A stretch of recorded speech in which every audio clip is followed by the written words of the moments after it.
Assalamualaikum warahmatullahi wabarakatuh. Pada slide kali ini kita akan belajar berkaitan dengan prinsip diet wanita hamil dengan preeklamsi. Angka kejadian preeklamsi ini di Indonesia masih tinggi.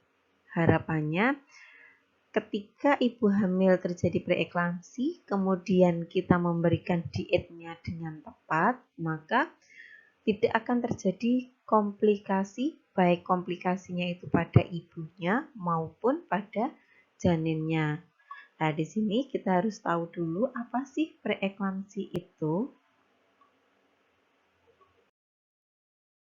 Preeklamsi adalah penyakit dengan tanda-tanda hipertensi, edema, dan protein urea yang ditimbulkan karena kehamilan.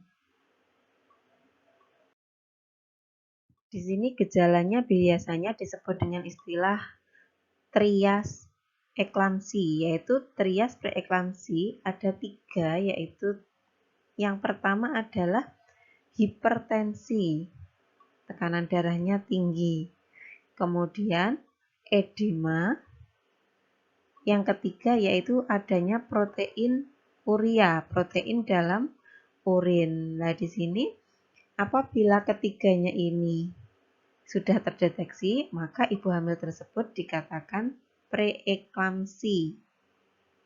Kemudian kalau ditambah lagi dengan tanda-tanda pandangan sudah kabur, kemudian edemanya sudah seluruh tubuh, maka di sini sudah kategori yang berat atau terjadinya eklamsi, bisa sampai kejang. Nah, di sini ada beberapa gejala subjektif. Gejala yang biasanya disampaikan oleh ibunya itu yang pertama adalah sakit kepala yang hebat. Ini terjadi karena adanya edema yang ada di otak. Kemudian sakit di ulu hati terjadi karena adanya regangan selaput hati oleh perdarahan. Kemudian gangguan penglihatan seperti kabur dan buta. Nah, ini tadi seperti saya sampaikan, kalau sudah terjadi kejang, itu berarti sudah ada tanda sudah terjadi eklamsi.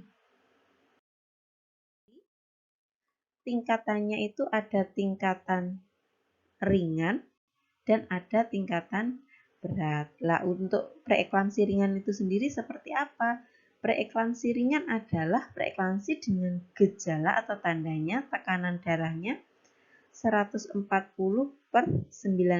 mm/Hg, kemudian adanya edema secara umum, yaitu kaki, jari, tangan, dan muka, kemudian kenaikan berat badan ibu hamil tersebut 1 kg atau lebih per minggu, dan adanya protein urin yang secara kuantitatif itu 0,3 gram atau lebih per liternya.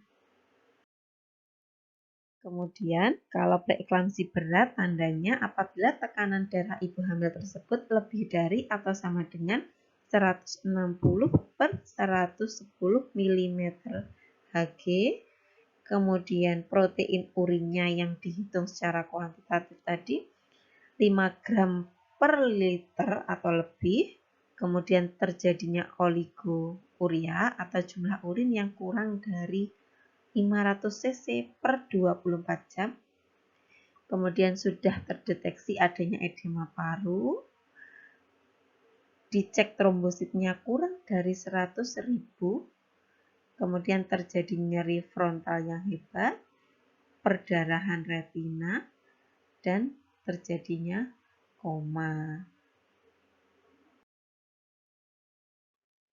Nah, di sini supaya preeklamsi yang ringan tidak menjadi berat atau yang berat supaya dia bisa kembali ke preeklamsi ringan atau bahkan bisa kembali ke normal, kita sebagai bidan harus dapat memberikan diet yang tepat di samping ada terapi medis yang diberikan oleh tim medis. Nah, di sini dietnya itu tujuannya untuk apa sih harus diberikan diet? Yang pertama adalah untuk mengganti protein yang hilang karena protein urea. Tadi sudah saya sampaikan di depan bahwa salah satu tandanya dari preeklamsi adalah adanya protein urea, protein yang berada di dalam urin.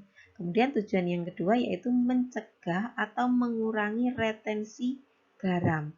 Nah, odema di kaki, odema di organ yang lain itu sebenarnya karena adanya retensi cairan. Kemudian tujuan yang ketiga yaitu mencegah agar penambahan berat badan tidak melebihi normal. Kemudian yang keempat, memberikan zat gizi secukupnya sesuai dengan kemampuan penderita. Secara umum dietnya harus bagaimana? Yang pertama, syarat dari diet ibu hamil dengan preeklamsi itu harus cukup kalori dan cukup semua zat gizi. Kemudian harus rendah garam. Yang ketiga, harus tinggi protein. Bentuk makanannya disesuaikan dengan kemampuan dari penderita. Kemudian cairan diberikan kurang lebih 2.500 ml selama sehari atau perharinya kurang lebih 2.500 ml. Untuk macamnya diet sendiri pada diet preeklamsi ini ada 3 macam, yaitu diet preeklamsi 1, 2, dan 3. Di mana untuk diet preeklamsi 1 ini diberikan kepada penderita preeklamsi berat. Makanan hanya terdiri dari susu dan buah-buahan. Jumlah cairan diberikan paling sedikit 1.500 ml atau 1,5 liter sehari. Kemudian makanan yang diberikan pada diet preeklamsi 1 ini adalah makanan kurang dari semua zat gizi kecuali kalsium, vitamin A dan vitamin C karena di sini pemberian dietnya adalah susu yang kayak kalsium, kemudian buah-buahan. Di sini yang tinggi vitamin A dan vitamin C. Nah, karena di sini kurang dari semua zat gizi, diet ini harus diberikan hanya kurun waktu 1-2 hari saja. Tidak boleh lebih.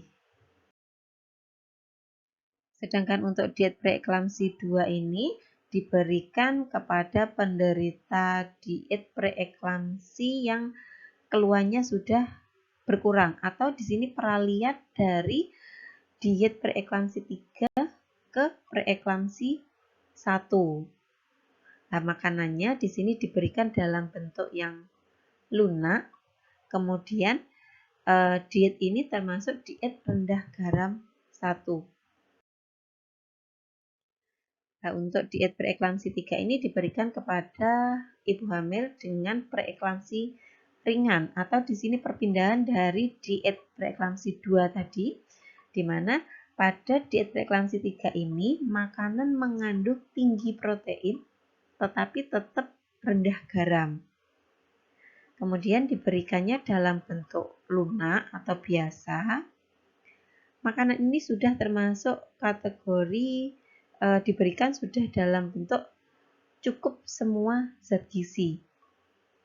Untuk jumlah kalori harus disesuaikan dengan kenaikan berat badan, di mana berat badan pada ibu hamil ini tidak boleh lebih dari 1 kg tiap bulannya. Di sini ada tabel kecukupan dari zat gizi untuk diet preeklamsi 1, 2, dan 3. Tabel ini sebagai acuan dalam membuat menu ibu hamil dengan preeklamsi. Nah, sekarang tugasnya di sini sesuai dengan absensi masing-masing.